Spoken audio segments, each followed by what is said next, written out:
கானாவூர்ல ஊர் இருந்துச்சான். இந்த ஊர்ல கல்யாணம் இருந்துச்சான். இந்த கல்யாணத்துல நிறைய பேர் வந்திருந்தாராம். ஏசு அம்மாவும் ஏசு மரியாதை வந்திருந்தாங்க. அந்த கல்யாணத்துல அச்சரசம் ஆடி ஆயிடுச்சு.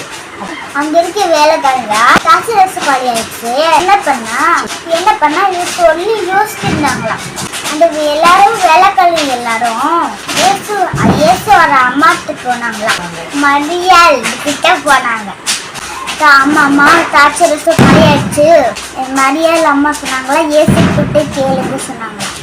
ஏசப்பா கிட்ட வேலைக்காரங்க தாச்சரசு காலியாயிடுச்சு சொன்னாங்களா. ஏசப்பா என்ன சொன்னாங்கன்னா, வெளிய இருக்கிற இந்த 6 கச்சாரிய தண்ணி ஊத்துங்க.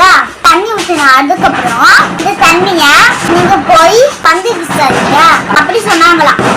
பந்தியில உட்கார எவ்வளவு தண்ணிய குடிச்சிட்டு சூப்பரா இருக்கு எப்படி சொல்லி கேட்டாங்களா.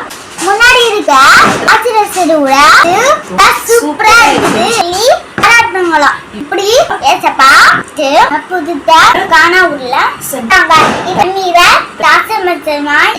மாத்தினாங்க. வேலைக்காரங்க வார்த்தைக்கு கீழ்படைஞ்சாங்க.